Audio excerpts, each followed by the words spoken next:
अस्सलाम वालेकुम स्टूडेंट्स। उम्मीद करता हूँ अब तमाम बच्चे खैर आफ़ियत से होंगे। अल्लाह ताला आप सबको अपने हिफ्ज़ो अमान में रखे। प्रीवियस लेक्चर के अंदर हम लोगों ने topic 12.2 types of wave study किया था, जिसमें वेव्स की बेसिकली दो मेजर टाइप्स देखी थी। एक थी मैकेनिकल वेव्स और दूसरी थी इलेक्ट्रोमैग्नेटिक वेव्स। आज का जो लेक्चर है उसी टॉपिक 12.2 को आगे फर्दर कंटिन्यू करते हैं। टॉपिक का नेम है types of mechanical waves. Wave की जो फर्स्ट मेजर टाइप थी मैकेनिकल वेव्स, उसकी आगे से जो फर्दर टाइप्स हैं उन्हें हम लोगों ने डिटेल में स्टडी करना है।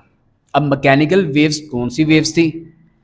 ऐसी वेव्स जिन्हें ट्रैवल करने के लिए एक जगह से दूसरी जगह पर कोई फिजिकल मीडियम या उसे हम कहते थे मटेरियल मीडियम रिक्वायर होता था। जैसा कि एयर है, मीडियम है, वाटर है, ये भी एक मीडियम है, and the third one is solid जो है ये भी एक मीडियम है।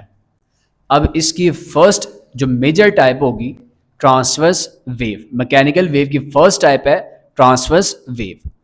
इन transverse waves the particles of the medium, जो मीडियम के पार्टिकल्स हैं वो वाइब्रेट करते हैं राइट एंगल पर to the direction in which the wave is travelling. जिस तरफ वेव मूव कर रही होती है, जो पार्टिकल्स है मीडियम के वो वाइब्रेट करते हैं 90 डिग्री पर वेव की डायरेक्शन से। अब इसको एक वीडियो के थ्रू समझते हैं। ये मैंने प्रीवियस लेक्चर के अंदर भी आपको इस वीडियो से समझाया था। अब हम लोगों ने ट्रांसफर वेव किस तरीके से प्रोड्यूस करनी है, आप लोगों ने लेट करना है कि एक जो रोप है उसे हम लोगों ने एक एंड पे फिक्स कर दिया और दूसरा सिरा हम लोगों ने पकड़ लिया, जैसा कि यहाँ पे है। एक इसका जो एंड है हम लोगों ने यहाँ पे फिक्स कर दिया और दूसरा जो एंड है वो हम लोगों ने इसको पकड़ लेना। अब हम लोगों ने जो अपना हाथ है उसे अप एंड डाउन मूव करवाना है। जब अप एंड डाउन मूव करवाएंगे तो जैसे इस तरीके से वेव्स बनी हुई हैं, यहाँ पे भी वेव्स प्रोड्यूस हो जाएंगी और इन्हीं वेव्स को कहते हैं ट्रांसवर्स वेव्स। अब इसे प्ले करता हूँ मैं, तो देखें जब हम लोगों ने इस पर फोर्स लगाई अप एंड डाउन तो जो रोप है वो इस तरीके से उसमें वेव्स प्रोड्यूस हो जाएंगी। अब वेव्स देखें तो वेव्स आगे की तरफ जा रही हैं, लेकिन अगर आप गौर करें तो ये जो रिबन है ये सिर्फ अप एंड डाउन मूव कर रहा है। तो रिबन मीन्स कि ये पार्टिकल है इस रोप का, ठीक है। अब यहाँ पे अगर हम लोग देखते हैं कि वेव जो है वो आगे की तरफ जा रही है और जो पार्टिकल है वो अप एंड डाउन मूव कर रहा है, तो इनके दरमियान एंगल देखें तो 90 डिग्री का बन रहा है और 90 डिग्री के एंगल को ही राइट एंगल कहते हैं। हेंस आपको यहाँ से इसकी डेफिनेशन क्लियर हो चुकी होगी। In transverse wave the particles of the medium, जो मीडियम के पार्टिकल्स हैं वो वाइब्रेट करते हैं किस पर? राइट एंगल पर। किसके साथ? डायरेक्शन ऑफ द वेव के, ठीक है। जिस तरफ वेव ट्रेवल करती है जो मीडियम के पार्टिकल्स हैं वो उससे राइट एंगल पर होते हैं, ठीक है। अब इससे आगे देखते हैं, उसने कहा this vibration, this perpendicular vibration cause the energy. अब ये जो परपेंडिकुलर वाइब्रेशन प्रोड्यूस होती है इसकी वजह से जो एनर्जी है वो एक जगह से दूसरी जगह ट्रांसफर होती है मीडियम के साथ। To transfer through the medium without any significant forward movement of the particles themselves. जबकि जो पार्टिकल्स हैं वो आगे मूव नहीं करते, पार्टिकल जस्ट अपनी जो ओरिजिनल पोजीशन है उसके ऊपर ही वाइब्रेट करते रहते हैं। इसके आगे उसने एग्जाम्पल कोड की है, तो मैंने आपको वीडियो में वो समझा दी already. A simple way to observe the transverse wave is by holding one end of the rope and moving it up and down while the wave traveling horizontally along the rope and the rope segments move vertically। अच्छा, ये वाला horizontally और vertical की बात हो रही है। Wave जो ट्रेवल कर रही थी वो horizontally ट्रेवल कर रही थी, ठीक है, और जो रोप के सेगमेंट्स हैं वो वर्टिकली जो है वो वाइब्रेट कर रहे थे। इससे मुराद क्या है? देखें वेव इस तरीके से आगे की तरफ मूव कर रही है, तो इस एक्सिस को कहते हैं ये है हॉरिजॉन्टली। और जो वेव के या आप कह सकते हैं उसके जो पार्टिकल्स थे, रोप की अगर बात करें तो रोप के सेगमेंट्स हैं, रोप के हिस्से हैं, वो अप एंड डाउन वाइब्रेट कर रहे थे।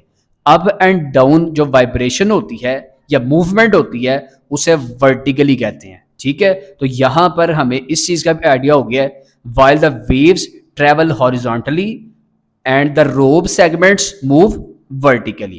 This motion results in the formation of highest points known as crust and the lowest points known as trough. अब बच्चों यहाँ पे 12.8 अगर आप लोग देखें यही फिगर, इसमें अगर आप लोग गौर करते हैं तो यहाँ पर ये एक साइकिल प्रोड्यूस हुआ और ये इसका दूसरा साइकिल प्रोड्यूस हुआ है। अब ये जो साइकिल है, ये वाला जो साइकिल, इस पे जो हाईएस्ट पॉइंट है ना, ये वाला जो पॉइंट है बिल्कुल टॉप वाला पॉइंट, हाईएस्ट पॉइंट, इसे हम कहते हैं क्रस्ट। ये भी क्रस्ट है, हाईएस्ट पॉइंट ये भी हाईएस्ट पॉइंट है, इसे भी हम क्या कहेंगे, क्रस्ट। और इसी तरीके से जो लोअर साइकिल है उसमें जो लोवेस्ट पॉइंट होगा उसे हम कहते हैं ट्रफ। ठीक है, तो यहां पर यह भी आपको पता लग चुका, दिस मूवमेंट रिजल्ट्स, अब इस मूवमेंट की वजह से up and down highest point और लोवेस्ट पॉइंट क्रिएट होता है। हाईएस्ट पॉइंट को हम कहते हैं क्रस्ट और जो लोवेस्ट पॉइंट है उसे हम कहते हैं ट्रफ। इसके बाद बच्चों इसकी एग्जाम्पल है, आपसे जब वो पेपर में शॉर्ट क्वेश्चन पूछेगा आप लोगों ने लाजमी उसकी एग्जाम्पल भी ऐड करनी है। एग्जाम्पल ऑफ ट्रांसफर वेव, इसमें आएगी water waves. As the wave moves forward across the water surface, water जो मॉलिक्यूल्स हैं वो अप एंड डाउन मूव करते हैं। वाटर के जो मॉलिक्यूल्स हैं वो अप एंड डाउन तो मूव करते हैं लेकिन अपनी जगह छोड़कर आगे फॉरवर्ड मूव नहीं करते, and down rather than along with the wave. Wave के साथ जो वाटर के मॉलिक्यूल्स हैं वो आगे नहीं जाते, ठीक है, लेकिन एनर्जी ट्रांसफर कर देते हैं। इसके आगे उसने कहा another important examples is electromagnetic radiations. अब जो इलेक्ट्रोमैग्नेटिक वेव्स यहां पे हम लोगों ने पढ़ी थी कि ऐसी वेव्स होती हैं जो कि एक जगह से दूसरी जगह ट्रैवल करने के लिए कोई भी मीडियम उनको रिक्वायर नहीं होता। ठीक है, अब इलेक्ट्रोमैग्नेटिक वेव में से कुछ वेव्स ऐसी हैं जिनमें लाइट हैं, जिसमें रेडियो वेव्स हैं या जिसमें एक्स रेज हैं। अब उनमें यहां पे देखेंगे इलेक्ट्रोमैग्नेटिक है, इलेक्ट्रो से मुराद इलेक्ट्रिक एंड मैग्नेटिक से मुराद होता है मैग्नेटिक फील्ड। अब इसमें जो इलेक्ट्रिक फील्ड और जो मैग्नेटिक फील्ड बनती है वो भी अप एंड डाउन ऑसिलेट करती है। ठीक है, जबकि जो वेव है वो आगे की तरफ मूव करती है। तो इस सेंस में वो कह रहा है कि ये भी ट्रांसफर वेव की एग्जाम्पल में शामिल हो सकती है, क्योंकि इसमें भी जो इलेक्ट्रिक और मैग्नेटिक वेव है, फील्ड है, वो इस तरीके से अप एंड डाउन प्रोड्यूस हो रही है जबकि वेव आगे की तरफ फॉरवर्ड मूव कर रही है। तो बच्चों ये है टॉपिक ट्रांसवर्स वेव। अब आगे रीड आउट करते हैं longitudinal waves. In longitudinal waves the particles of the medium, जो मीडियम के पार्टिकल्स हैं वो वाइब्रेट करते हैं parallel to the direction in which the wave is travelling. अब लॉन्गिट्यूडनल वेव्स के अंदर जो पार्टिकल्स होते हैं मीडियम के, वो उसी डायरेक्शन की तरफ मूव करते हैं जिस डायरेक्शन के अंदर हमारी जो वेव है वो आगे फॉरवर्ड मूव कर रही होती है।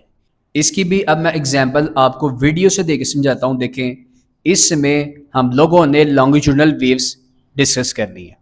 उसके लिए हम लोगों ने क्या किया कि एक स्प्रिंग जो है उसका एक एंड हम लोगों ने फिक्स कर दिया और दूसरा जो एंड है उसे हम लोगों ने होल्ड कर लिया। अब ट्रांसफर वेव के अंदर जो हम अपना जो हाथ है उस पर जब फोर्स अप्लाई करते थे वो अप एंड डाउन करते थे, तो इस तरीके से फिर वहां पे क्रस्ट एंड ट्रफ प्रोड्यूस होती थी जो कि ट्रांसफर वेव को शो करती थी। अब यहां पर फर्क क्या है, इसमें अब हम लोगों जो फोर्स लगानी है वो आगे पीछे इस तरीके से लगानी है। ठीक है, जिसकी वजह से जो स्प्रिंग है इसमें जो वेव प्रोड्यूस होगी वो इस तरीके से आगे की तरफ जाएगी और फिर बैकवर्ड मूव करेगी। देखें किस तरीके से हमने जब फोर्स आगे तरफ लगाई तो इस तरीके से स्प्रिंग है वो आगे की तरफ वेव बना रहा है और पीछे की तरफ वेव बनाता जा रहा है। अब इसमें जो लॉन्गिट्यूडनल वेव्स हैं इसमें दो पैटर्न्स क्रिएट होते हैं। जैसे ट्रांसफर वेव के अंदर हम लोगों ने देखा कि उसमें क्रस्ट और ट्रफ प्रोड्यूस हो रहा था, हाईएस्ट पॉइंट और लोवेस्ट पॉइंट। इसमें अगर आप लोग गौर करें तो यहाँ पर कुछ हिस्सा ऐसा है जिसमें ये जो लूप्स हैं, ये जो कॉइल है उसके जो लूप्स हैं वो थोड़े से इकट्ठे जुड़ चुके हैं, उस हिस्से को हम कहते हैं कंप्रेशन। और देखें कुछ हिस्सा ऐसा है जहां पे ये जो लूप्स हैं इनमें डिस्टेंस ज्यादा है, इसे हम कहते हैं रेयर फैक्शंस। ठीक है, तो जो लॉन्गिट्यूडनल वेव्स हैं उनमें कंप्रेशंस और रेयर फैक्शंस क्रिएट होती हैं। अब डेफिनेशन में उसने हमें यह बताया कि इसमें जो वेव के पार्टिकल्स हैं वो पैरेलल मूव करते हैं। अब देखें इसी तरीके से हम समझ आ चुकी है। देखें वेव भी आगे की तरफ मूव कर रही है और अगर आप पार्टिकल्स देखें तो वो भी एक ही डायरेक्शन में मूव कर रहे हैं। ट्रांसफर वेव के अंदर हमारी जो वेव थी वो तो आगे जा रही थी, लेकिन जो पार्टिकल थे वो अप एंड डाउन मूव कर रहे थे। तो ये डिफरेंस है ट्रांसफर वेव का और लॉन्गिट्यूडिनल वेव का। अब इसे आगे स्टडी करते हैं। देखें यहाँ पे उसने आगे से फर्दर वही बताया, instead of moving up and down like the transverse wave, transfer wave के अंदर जो अप एंड डाउन मूवमेंट थी उसकी बजाय यहाँ पे जो पार्टिकल्स है वो बैक एंड फोर्थ जो है वो मूव करते हैं along the same path as the energy flow, उसी पाथ पर जहां पर जो एनर्जी है वो फ्लो कर रही होती है। दिस क्रिएट्स रीजन्स, अब वहां पर रीजन्स क्रिएट्स होते हैं जहां पर पार्टिकल्स क्लोज टुगेदर होते हैं, तो मैंने आपको बताया उन्हें हम कंप्रेशंस कहते हैं। और ऐसा रीजन जहां पर पार्टिकल्स थोड़ा सा स्प्रेड अपार्ट होते हैं, उनमें फासला ज्यादा होता है, उन्हें हम रेयर फैक्शंस कहते हैं। अब लॉन्गिट्यूडिनल वेव की एग्जाम्पल में सबसे बेस्ट एग्जाम्पल इसकी होगी जिसे हम कहते हैं साउंड वेव्स। इससे आगे स्टडी करते हैं। अब page number 37, first paragraph, when a sound is produced such as when someone claps his hands. अब एक और एग्जाम्पल ये ले रहा है यहाँ पे, इसमें उसने कहा कि जब कोई भी क्लैप करेगा अपने हाथों के जरिए, the air molecules near the hands are first push together. अब देखें जब भी क्लैपिंग की जाती है तो सबसे पहले दोनों हाथ जो हैं वो आपस में जुड़ते हैं, तो उनके दरमियान जो एयर के मॉलिक्यूल्स होते हैं वो भी आपस में जुड़ेंगे। और लॉन्गिट्यूडिनल वेव्स में हम लोगों ने देखा कि ऐसा रीजन जहां पर मॉलिक्यूल जो हैं या पार्टिकल जो हैं वो आपस में जुड़ते हैं, उस रीजन को कहते हैं हम कंप्रेशन। हेंस जब क्लैप करेंगे तो फर्स्ट ऑफ ऑल वहां पे कंप्रेशन क्रिएट होगी। Immediately after they spread apart into a rarefactions. अब पहले हम लोगों ने जब क्लैप किया तो हाथ एक दूसरे के साथ अटैच हुए, ठीक है, वहां पर कंप्रेशंस क्रिएट हुए। जब हाथ दोबारा से सेपरेट होंगे तो उनके दरमियान जो एयर के मॉलिक्यूल्स या पार्टिकल्स होंगे वो दोबारा से स्प्रेड अपार्ट हो जाएंगे। तो ऐसा रीजन जहां पर जो मॉलिक्यूल्स हैं वो स्प्रेड अपार्ट होते हैं, उनके दरमियान फासला होता है, उसे हम कहते हैं rarefactions. As the wave continue to move forward through the air. अब इस तरीके से जो वेव है वो एयर के थ्रू मूव फॉरवर्ड करती है। This sequence of compressions and rarefactions allow sound to travel to our ears. इन्हीं कंप्रेशन और रेयरफैक्शंस के सीक्वेंस की वजह से जो साउंड है वो ट्रेवल करती है हमारे कानों की तरफ, without the air itself moving permanently. जबकि जो एयर है वो खुद ब खुद मूव नहीं करती, जबकि उनके जो आपस में जो पार्टिकल्स होते हैं वो एनर्जी एक जगह से दूसरी जगह पर ट्रांसफर करते हैं from the source to the listener. अब सोर्स यहाँ पे क्या है, देखें हमारे हाथों के जरिए साउंड प्रोड्यूस हो रही है, तो सोर्स होंगे हमारे हाथ, और लिसनर क्या है, वो शख्स जो उस साउंड को सुनेगा।